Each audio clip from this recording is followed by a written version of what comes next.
playing with any of the ensembles in the Mingus legacy or the Mingus family keeps you on your toes for sure. You know, playing in this band, you have a lot of opportunities to interact, solo on different tunes. It's not as delineated per se as other bands, so it's a lot of fun because, like I said, it keeps you on your toes. You can stand up, sit down, play background, solo whenever you want, so it's quite exciting and unique. The spontaneity of the ensemble is due to the spontaneity of Mingus's compositions. Mingus music breathes as much or more than any other composer in jazz. You can stretch it one way or the other. You know, you can play the songs at a different tempo. You can solo in double time. You can solo in half time. You know, Mingus had a wide palette, and that gives the music a lot of diversity and makes it really interesting to perform and I think to listen. That it's really helped me to grow as a musician because of the diversity and the complexity. But at the same time, because Mingus is so primal, it keeps you grounded.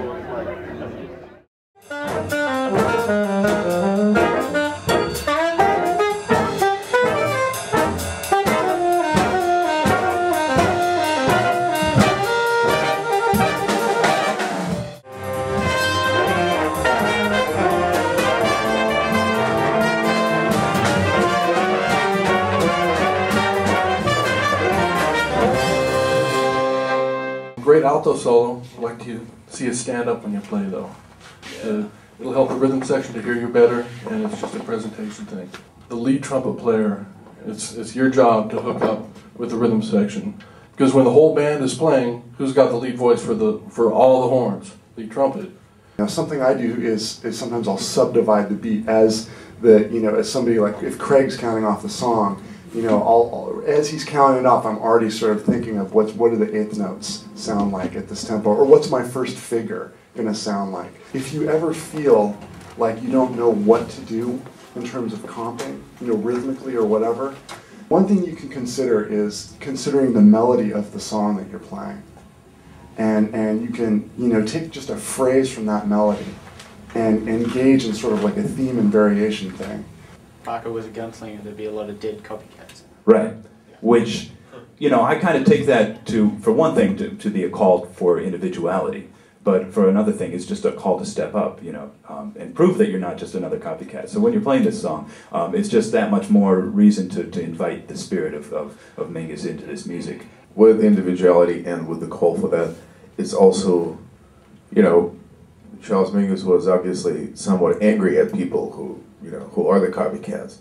So when playing this tune, I usually try to kind of like assume that vibe. You know, it has a very strong message, but you can play with all the dynamics and still have, like, you know, the powerful message, like what we call the vibe. It has to be like the vibe. You have to mean what you play. Since this is, you know, the style of music, it derives basically from like gospel, from church. It's good to maybe have some kind of locked-in bass line, so sort of more like vamp-like bass line for the head, rather than start improvising in 6/4. That's good for later, you know.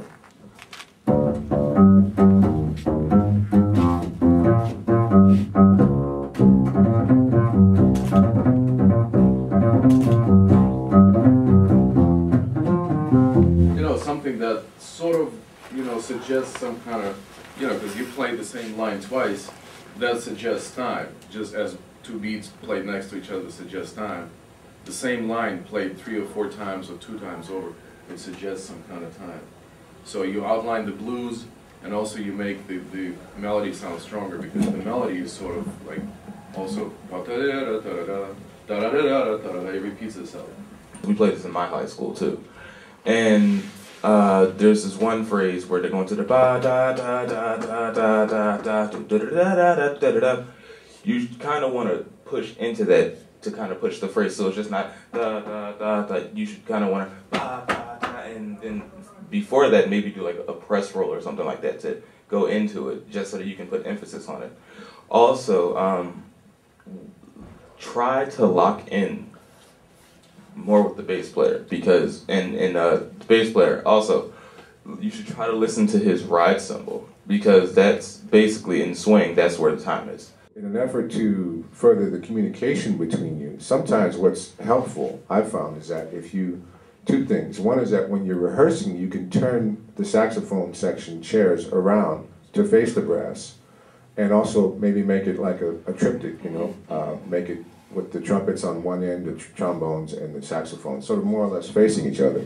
Then two things happen. One thing is that you actually begin to hear each other, and the second thing is that you actually start to play much more musical as a result of that, because the phrases sort of become more analog as opposed to digital. Everybody just plays their part and stops when the rest comes up, and plays their part when they see notes again. The way we play with the Mingus Big Band, the way we phrase it, I apologize for my singing, but ba ba loo da ba le do dee da da do do da.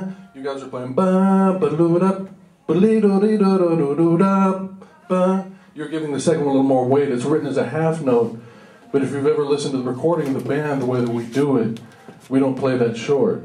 And the music in front of you, it's a piece of paper. It's, you know, it's a roadmap, but you know, they're directions on how to get somewhere is all it is. So you should really get off the piece of paper and get inside the music. That's what it's about. And somebody mentioned inviting the spirit of Mingus into it.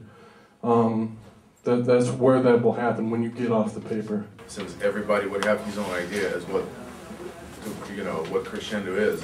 So it's nice to start really soft, and by the time you play 12 bars, to really blow it up. And same can go for the intro, you know, it's a repetitive kind of figure, and it goes up like bum bum bum bum bum bum bum bum bum bum bum bum, and then, you know, you kind of bring it down. So the more contrast like that you have, the more music breathes, you know.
Mingus's music, you should have investigated Duke Ellington's music, Thelonious Monk's music, Charlie Parker's music, Igor Stravinsky's music.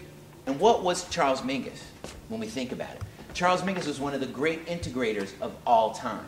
He integrated classical music. He integrated Afro-Caribbean music. He integrated soul and blues.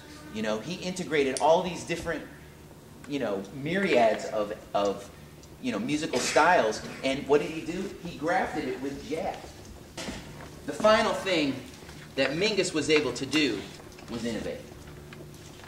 So in other words, you put all these together. If you investigate and identify role models, imitate them with really intense study, integrate that into your own playing, and there's not enough time in an hour and a half for us to give you all of the different concepts of integrating.